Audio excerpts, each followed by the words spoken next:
kita bikin ceritanya jelas bisa dilihat karena tiap hari ada postingan di YouTube. Sampai di Korea Selatan saya dapat julukan wali YouTube. Bahkan sekarang saya dapat julukan wali bokong truk. Kenapa? Karena saya dinobatkan mendapatkan lembaga prestasi Indonesia dan dunia sebagai selebriti yang paling banyak gambarnya di bokong truk. Ada hampir 200 truk babe, itu gambar saya. Berikut quote-quote-nya. Contohnya saya ngomong soal jodoh, di situ ada gambar saya plus ada quote-nya Gus Miftah soal jodoh. Umpamanya gambarnya Gus Miftah, quote-nya apa? Nyamuk saja ditepuk pakai 2 belah telapak tangan, masa cintamu bertepuk sebelah tangan?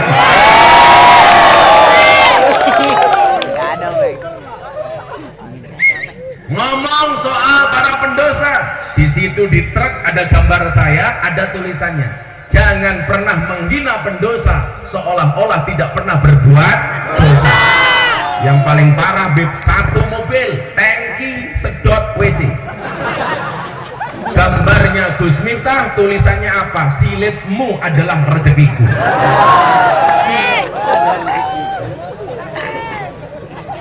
Tugas manusia membuat cerita dari start sampai garis finish, dari start ending, dari start sampai ending, dari permulaan sampai akhirat, dari bidayah sampai nihayah.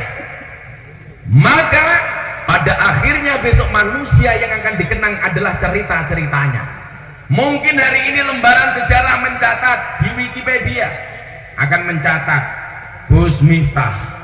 Saya kemarin mendapatkan 3 penghargaan Kiai. Yang pertama tadi bokong truk. Yang kedua, saya dinobatkan sebagai dai dan mubalek yang paling konsisten pengajian di klub malam dan di lokalisasi. Sudah 22 tahun saya membersamai para lonte. 22 tahun. Istiqomah. Kayak para kiai di panggung ini semuanya istiqomah. Ikatan suami takut istri ketika di rumah. Kalau Habib kita ini maunya Fatimah, apa itu? Istri 4 satu rumah. Yang ketiga, saya mendapatkan penghargaan apa? Sebagai orang yang belangkonnya laku 900 juta. Saya buat belangkon 90 juta, saya lelang laku 900 juta. Saya sumbangkan untuk Muktamar Nahdlatul Ulama. Dan itu akan tercatat di lembaran cerita hidup saya. Termasuk malam hari ini saya pengajian dengan sekian ribu orang dengan sound paling jelek sedunia.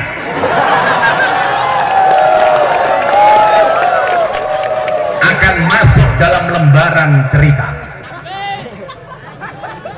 Saya tadi bilang sama Habib, ini soundnya bagus, tapi untuk kapasitas pengunjung 1000 orang.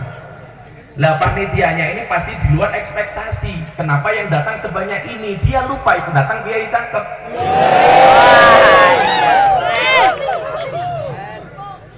Sombong amat. Maka cerita yang akan dikenang oleh anak cucu kita adalah alladzi khalaqal mauta wal hayata liyabluwakum ayyukum ahsanu amala. Yang akan dikenang adalah cerita yang baik, yang ahsanu amala.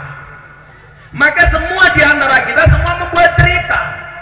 Maka ada orang mengatakan bahwa hidup itu seperti panggung sandiwara. Kita tiap hari seperti membuat film untuk diri kita sendiri. Maka coba Anda lihat, ketika Anda menangis seperti drama Korea, ketika Anda bertengkar, berkelahi seperti film laga dan film action, ketika Anda ketawa seperti film komedi, ketika Anda bertengkar di rumah tangga seperti layangan putus dan cok isone itu.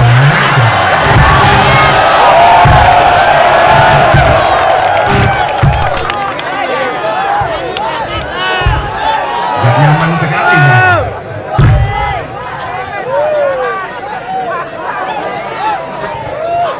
Coba nik malah modar Mic di luar mic saya tolong dimatikan saja, atau tukang soundnya tak pateni.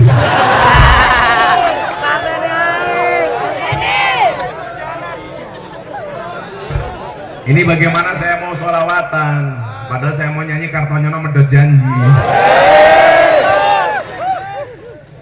Kiai itu modalnya mic, jadi kalau pendekar itu modalnya pedang. Lah kiai itu ngaji modalnya mic, jadi bagus enggaknya suasana pengajian itu tergantung sound systemnya. Kalau kayak gini kan aku bad mood.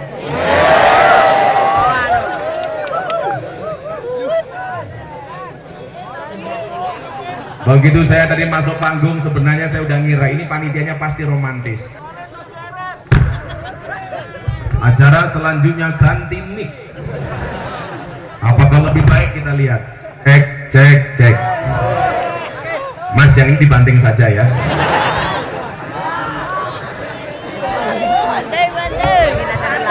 Saya tuh nggak mau ngaji ngotot-ngotot Beb, karena jadwal saya banyak banget. Saya di Riau ini ada 12 lokasi, besok ke Jawa Tengah, Jawa Barat 21 lokasi, lanjut ke Lampung 10 lokasi, lanjut ke Kalimantan 10 lokasi.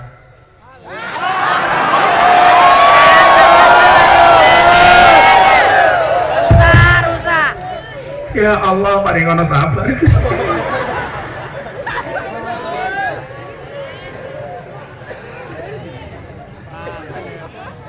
Soalnya dibayar belum toh?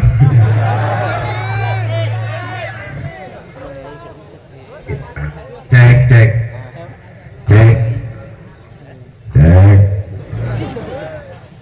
Lah cerita yang akan dikenang oleh anak cucu kita tentunya cerita-cerita terbaik.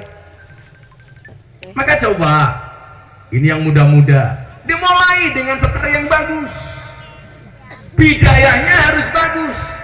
Sehingga kemudian apa? Orang yang mempunyai cerita yang baik akan dikenang. Saya sekarang bilang begini, Wid. Rokib dan Atid itu sekarang sudah tidak pernah mencatat amal manusia. Kok bisa, Gus? Iya, karena semua manusia mencatat amalnya diri sendiri. Melalui apa? Melalui HP-nya masing-masing. Maka salah satu quote saya yang paling keren di bokong truk itu apa? Ketika Maulid Nabi dibid'ahkan, ketika sholawat tahlil dibilang bid'ah dan lain sebagainya, saya punya quote yang super keren. Cukup Rokib dan Atid yang menilai amalku, cangkemmu ra usah melu.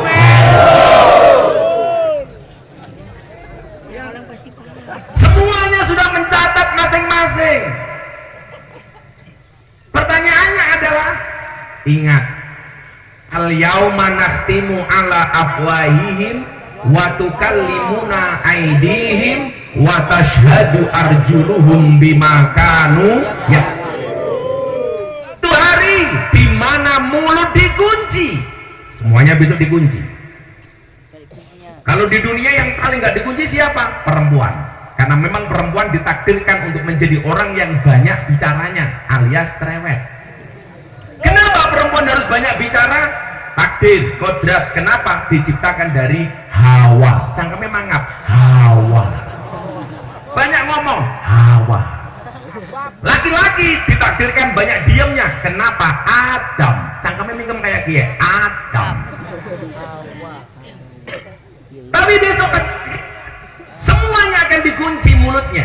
Al-yawma nakhtimu ala afwahihim wa tukallimuna aydihim. Tangannya akan berbicara. Tangannya akan berbicara. Tangan saya besok ini akan berbicara. Pengajian di Pondok Pesantren Tebu Ireng 3 di daerah Indragiri Hilir. Tangan saya akan cerita. Saya pernah pengajian di Tebu Ireng 3 Indragiri Hilir. Ternyata sonnya bosok ya Tuhan. Bosok. Waktu kalimun aidihim, tangannya berbicara.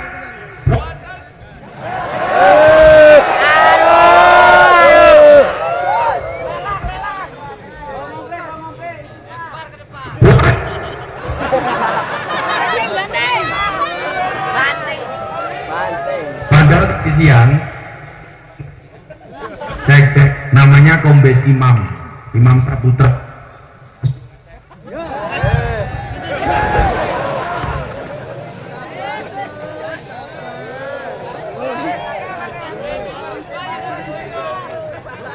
cek masuk.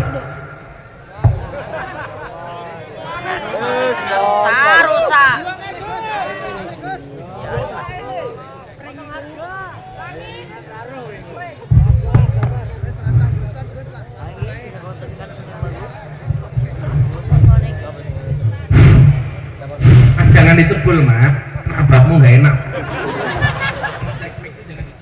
Dicek-cekin, kalau disebul itu ngerusak sepulnya. Lagian kayak gini kan aku bawa babmu.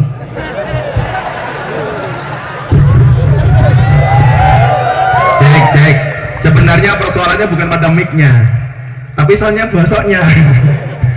Coba, kalau sudah bunyi jangan diutak-utik lagi. Apa dibalik mas, tukang son ngaji, aku ngeson.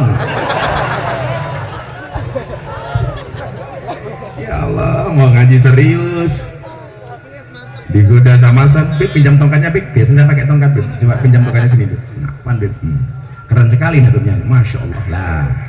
Begitu saya pakai tongkat, pakai kacamata, ibu langsung bilang, wow, si buta dari gua hantu. Keren nih Bib. Sallallahu Nabi Muhammad.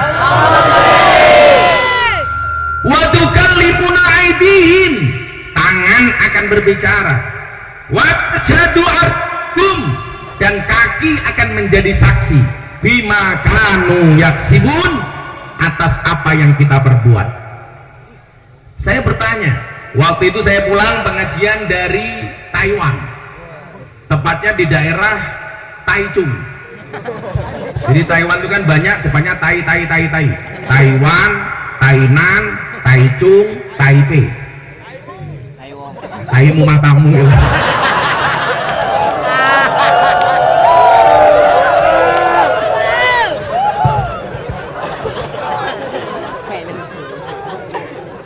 Saya itu makanya saya itu nggak pernah mau manggil santriwan atau santriwati. Kenapa? Karena wan itu dalam kamus bahasa Indonesia artinya yang memiliki. Kalau santriwan seolah-olah saya memiliki santri, padahal itu hanya titipan. Coba, ilmuwan orang yang memiliki ilmu, wartawan orang yang memiliki warta, Pak Jokowi negarawan orang yang memiliki negara, budayawan orang yang memiliki budaya. Yang saya gagal paham adalah Taiwan. Ini orang yang memiliki apa kan? Ternyata orang yang memiliki iman. Tanggal 21 Juni hari Jumat tahun 2019 saya nuntun syahadat Deddy Corbuzier masuk Islam. Semu 21 sore saya ajak Deddy Corbuzier sowan Kiai Ma'ruf Amin wakil presiden. Hari Jumat tanggal 22 saya berangkat ke Taiwan.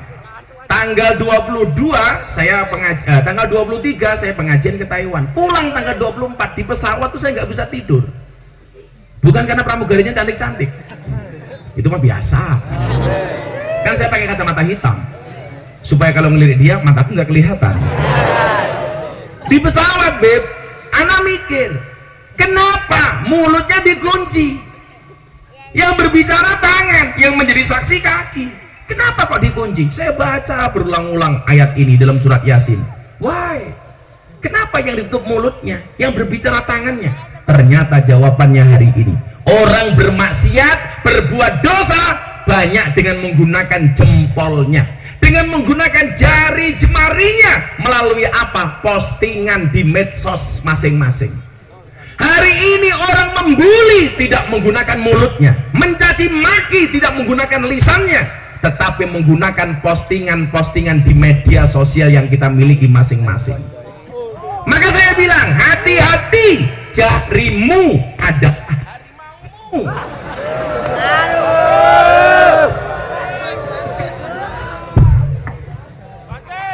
Hatiku rasane lara, pengajian soni basa kaya ngono. Waktu hai. Allahumma kopinya datang, Al-Fatihah. Mari kopinya diminum Pak. Mari.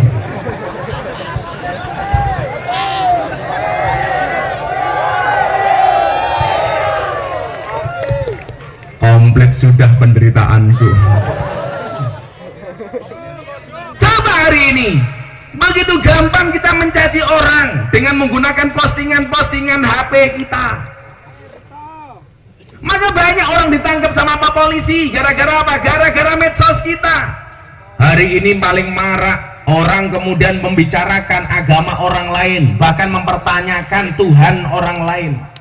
Hati-hati. Kalau konsep Ahlussunnah wal Jamaah jelas, dalam beribadah, dalam beragama kita mengenal istilah wasatiyah, moderat. Jangan sekali-kali menghina sesembahan orang lain. Wala tasubbul ladzina yad'una min dunillah fayasubbullah adwam bighairi ilm. Gak boleh kita menghina sesembahan orang lain. Makanya kenapa dengan gagah Gus Miftah masuk ke gereja? Karena diundang untuk ceramah kebangsaan dalam rangka peresmian gereja di Jakarta Utara. Semua orang mencaci. Guru saya Habib Lutfi, saya ke Pekalongan. Nah, lanjutkan. Gak masalah, Abah juga biasa. Orang bilang Gus Miftah masuk gereja kafir. Saya bilang kalau saya kafir gampang, syahadat lagi. Orang kafir 70 tahun membaca kalimat la ilaha illallah sekali itu terbakat kafirannya. Saya tiap membaca tahlil kok dibilang kafir. Itu namanya apa? Dolanmu kurang ado, turumu kurang bengi, koncomu kurang oke, kopimu durung teko.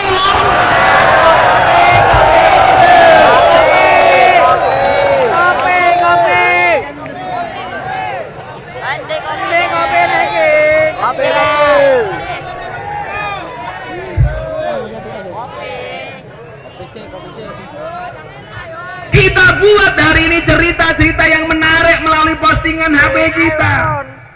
Santri, besok kamu harus tahu nak, bahwa kemudian ternyata kita bisa masuk surga loh karena medsos kita, karena HP kita. Tapi kita juga bisa masuk neraka gara-gara HP kita. Maka tadi saya bilang, sekarang malaikat sudah nggak pernah mencatat amal kita. Begitu besok yaumul hisab, kita gagah, malaikat raqib, malaikat penghisab tidak punya catatan amal saya. Kenapa? Karena raqib dan atid tidak pernah mencatatnya. Begitu Allah mengatakan kepada malaikat, oh subhu, hisab orang itu. Malaikat datang, kemudian dia berkata, hei, buka HP-mu, modar. Ketahuan semuanya. Jomblo-jomblo, ngerayu janda. Kelihatan. Kecin. Kelihatan. Pengalaman matamu. Pengajar Kepala Polres. Dibilang saya pengalaman. Kan iya. Sorry bro, jamaah gua artis di Jakarta rata-rata janda. Aura Kasih, wow. Rika Salim, wow. Selin Evangelista, wow. Nikita Mirzani, wow. Jadi orang beb, kalau di Jakarta dimusuhin sama ustadz karena perilakunya dianggap jelek, banyak maksiat dan lain sebagainya, itu pasti saya datangi. Karena bagi saya apa? Orang baik dan orang buruk itu bedanya tipis. Orang baik pernah berbuat buruk dan orang buruk pasti pernah berbuat baik. Makanya orang baik punya masa lalu, orang jelek pasti punya masa depan. Makanya saya gak pernah marah. Itulah alasan kenapa saya di Jawa dikasih julukan Gus Miftah, presiden para pendosa. Ternyata siapa? Ternyata cangkemmu. Malah pengalaman. Kan aku jadi ketahuan.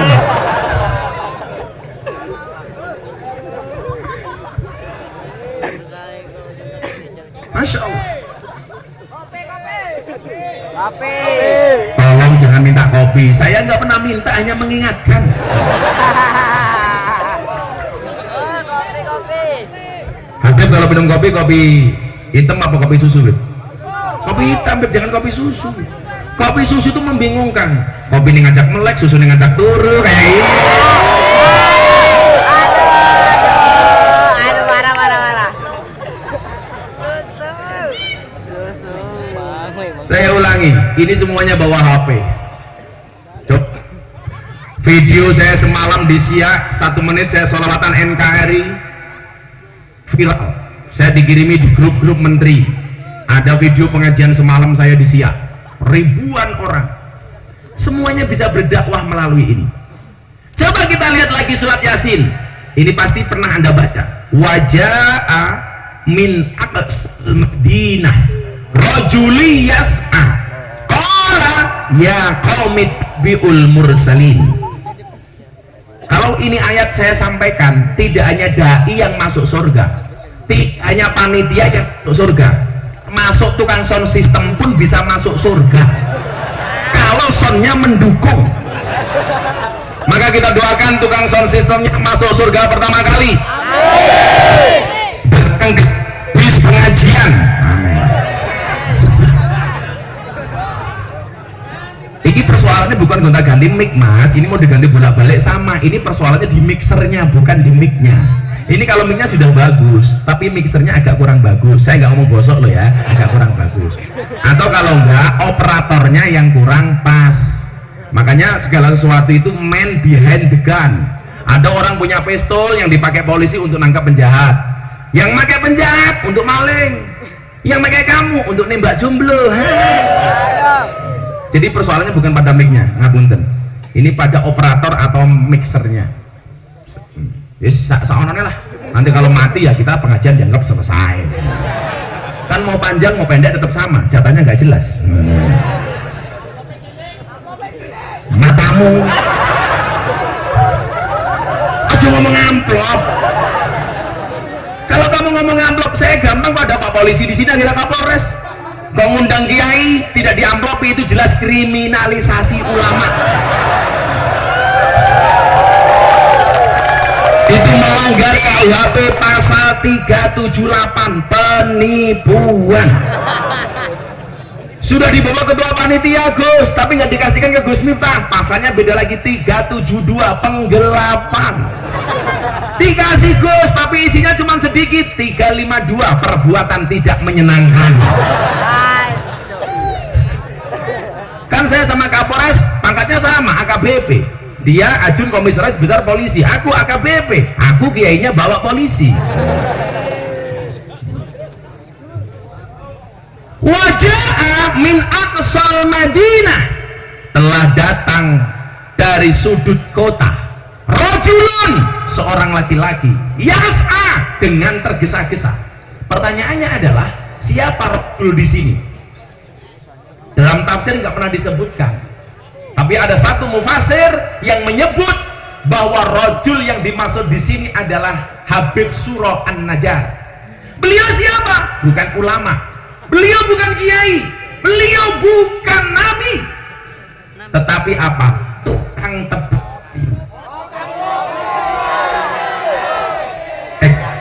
Cek. Begitu kopinya mau datang, mic-nya modern lagi.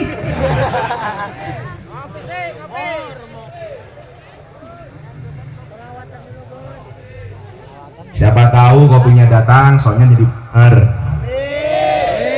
Kenapa juga tutupnya pink?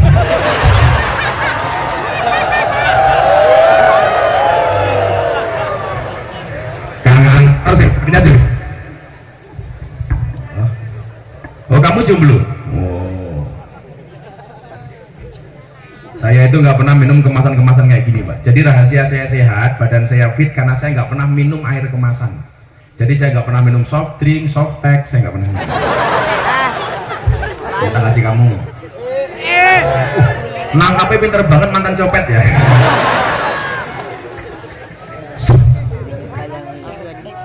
Ya, karena saya jangan mencerewet kayak awas, ditangkap saja yang rebutan. HP santri putri. Izin Pak Kapolres, kopi dulu ya Pak Kapolres ya. Dicium dulu, subhanallah, sangit. Santri putri tahu kenapa kopi rasanya pahit? Karena manisnya kamu habiskan. Tapi bohong.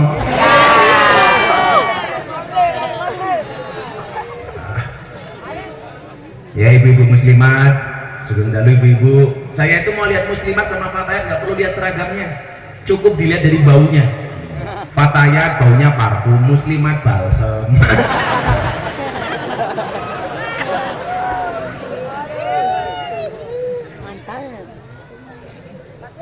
Sallu ala Nabi Muhammad.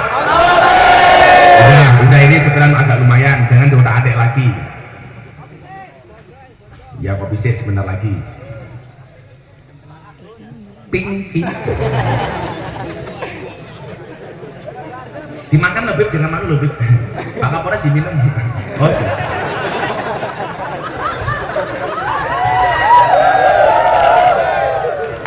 Pak Kapolres orang Solo Pak Kapolres. Tanggane Jokowi.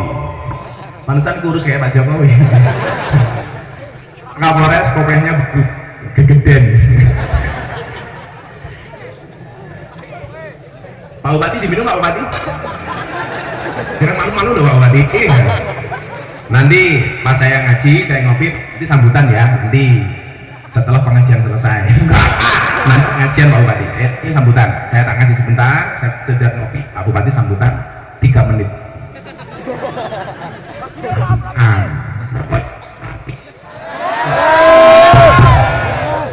Cek. Pokoknya Bupati mau berangkat ngaji, saya doakan selamat. Amin. Wong pengen di prestasi di masyarakat itu gampang Bupati. Ada pengajian hadir, walaupun nggak nyumbang, itu maka sudah bagus. Kadang-kadang kan kalau jadi Bupati diundang susahnya minta ampun. Maka tepuk tangan untuk Pak Bupati. Wow. Ya saya bilang begini supaya amplopnya ditambahi gitu.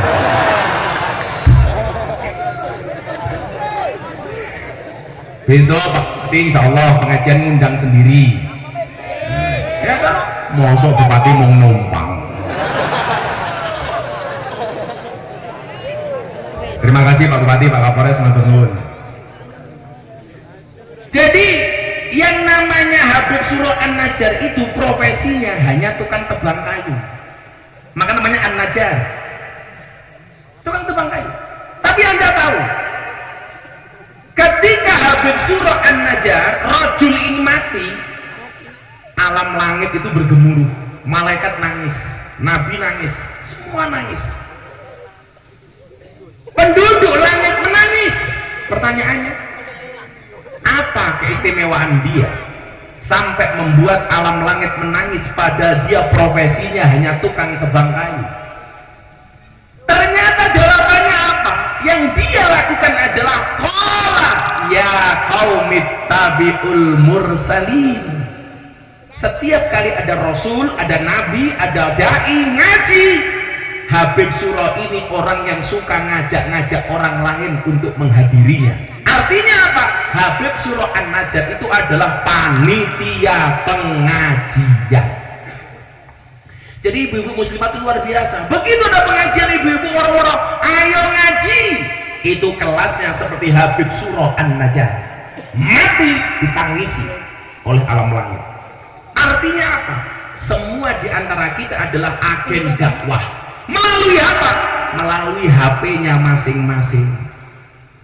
Beberapa tahun yang lalu dakwah NU di medsos itu kalah. Dikuasai oleh kaum Wahabi, dikuasai oleh kaum Salafi. Kenapa? Karena mereka sudah sadar medsos, sementara Nahdlatul Ulama belum sadar medsos. Tapi 2 tahun terakhir munculnya nama-nama seperti Gus Miftah, Gus Bahak. Sekarang Nahdlatul Ulama sudah mulai merajai media sosial.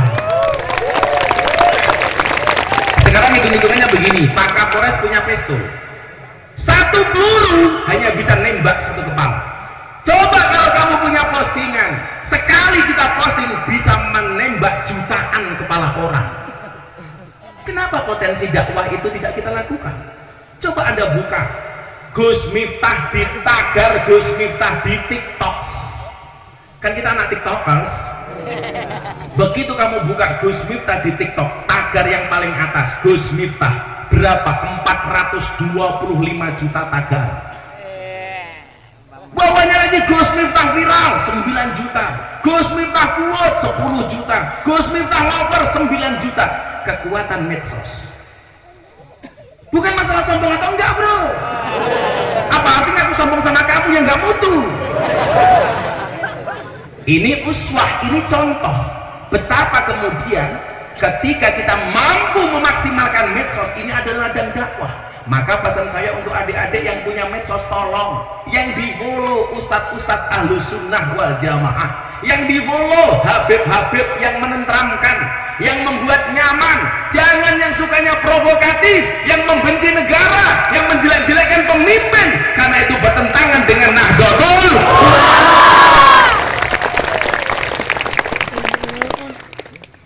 Saya bilang begini, Gus Miftah itu kan Jokower banget nanti dulu. Saya posisinya wasatiyah, moderat. Pak Jokowi benar, saya dukung. Pak Jokowi ada salah sebagai presiden, kita kritisi, tentunya bil ma'ruf, dengan cara yang baik. Pak Bupati benar, dukung, salah, dikritisi, boleh. Hari ini saya mengkritisi pemerintah, tapi dengan bahasa yang santun. Apa bahasa saya hari ini di postingan media sosial? Sudah ditonton 600.000 kali, padahal saya baru posting 3 jam. Postingan saya apa coba? Hei minyak goreng, kamu di mana? Kok kamu langkang? Saya bilang, hei oknum pejabat, dulu ketika kampanye kamu mengatakan suara rakyat adalah suara Tuhan. Sekarang rakyat butuh minyak goreng, kenapa engkau abaikan? Berarti engkau mengabaikan suara Tuhan. Apakah kira-kira pemerintah marah dengan kritik seperti itu? Enggak. Oh, dengan cara itu saya tambahi, wahai para pengusaha, hati-hati kalau kamu mempermainkan rakyat kecil. Doanya rakyat kecil dan terdolimi itu diijabah oleh Tuhan. Hei pengusaha, rungokno kupingmu. Kopinya teko aku semangat, walaupun sangit.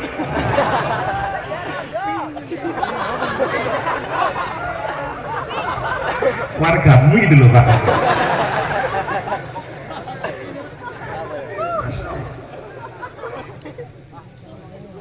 Kalau follow, tolong follow Habib yang menenteramkan. Saya sering ditanya, bagaimana sih Gus posisi kita dengan Habib? Ini pernah saya sampaikan di berita MNC Group. Coba kamu bedakan antara sosok dan perilaku.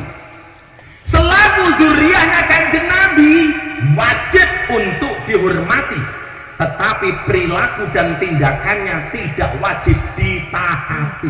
Tergantung, kalau perintahnya baik, pendapatnya baik, tindakannya baik, kita ikuti.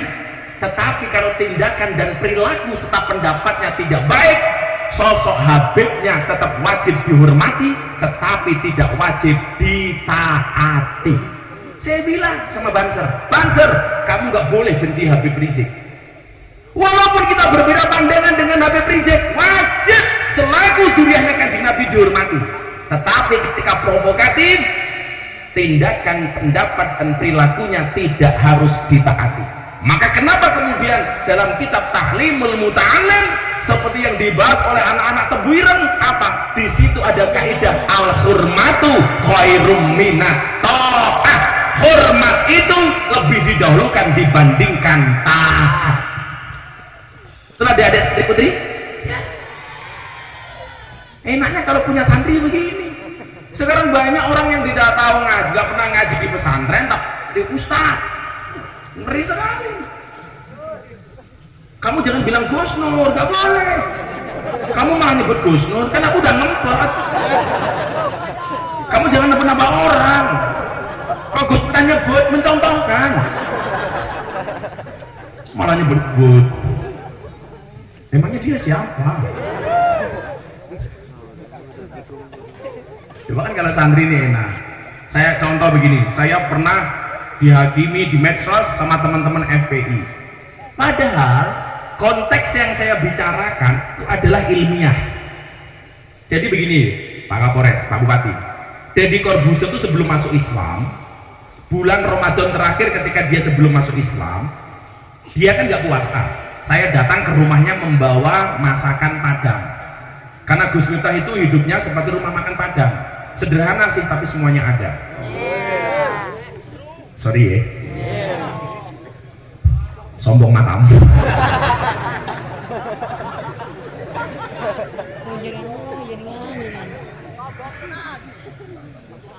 Saya bawakan masakan Padang. Deddy Corbuzier itu punya konsep diet OCD. Pola makannya 24 jam sekali. Jadi Mas Dedi itu kalau makan jam 12 siang, makan lagi baru besok jam 12 siang. Tapi sekali makan, wow, dada ayam 16. Buto matamu.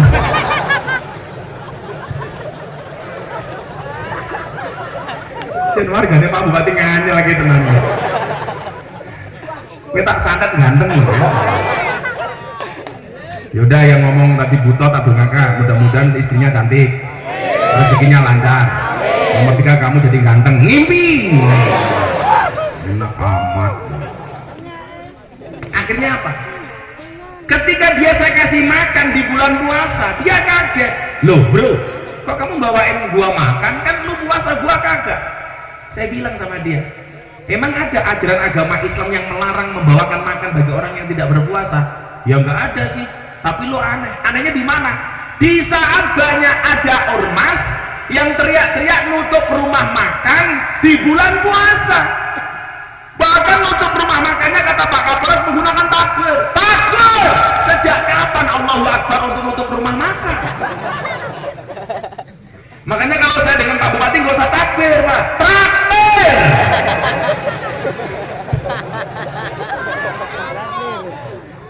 Traktir. Saya itu jarang teriak takbir, kenapa? Karena saya nggak mau menganggap takbir itu barang murah.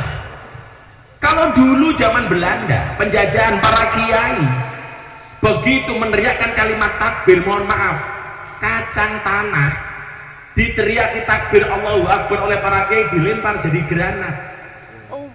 Bambu runcing bisa mengalahkan tank. Kenapa Gus Miftah sering ngomong danco? Karena danco itu bukan misum, tapi nama tokoh Belanda yang diabadikan jadi nama tank. Tanknya itu kecil, yang bisa masuk ke perkampungan di Surabaya. Begitu tanknya ini datang, orang Surabaya teriak-teriak, danco, danco, danco. Itu nama tokoh di Belanda, Pak. Saya sampai studi belajar di perpustakaan Belanda, dan itu benar.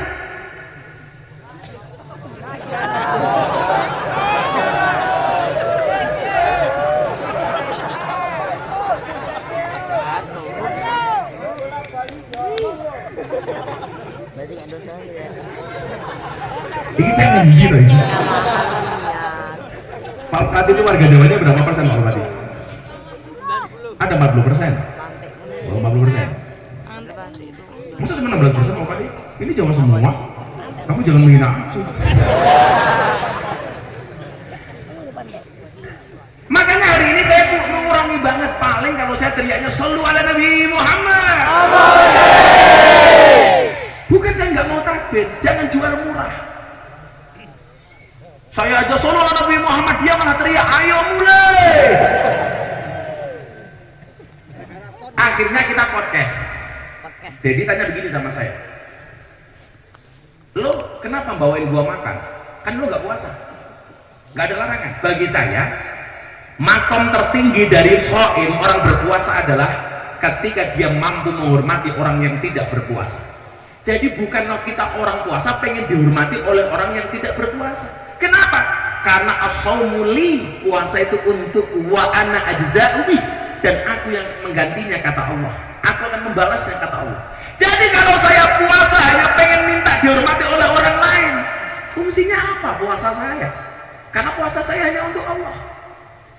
Dia tanya sama saya, bagaimana pendapat Gus Miftah terhadap orang yang teriak-teriak nutup rumah makan di siang hari di bulan puasa? Saya jawab, Dad, dengerin, saya sama Dad itu kan menang saya, minimal jadi nggak pernah bisa nyisir rambut. Botak gimana nyisir rambut? Saya bilang sama dia, bro, kenapa orang berpuasa itu mulutnya bau? Supaya banyak diamnya. Kurang aja temannya Pak Kapolres di Solo, kenapa orang puasa mulutnya bau? Mergo cangkeme ra tau dinget.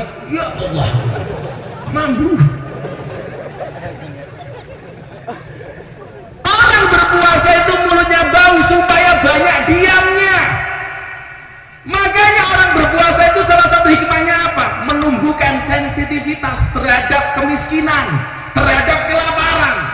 Jadi kalau bulan puasa kita berpuasa, kemudian tersinggung dengan rumah makan yang buka, seharusnya kita malu sama orang miskin. Kenapa? Karena orang miskin sepanjang tahun melewati rumah makan dan dia tidak mampu beli, sementara orang miskin tidak pernah tersinggung.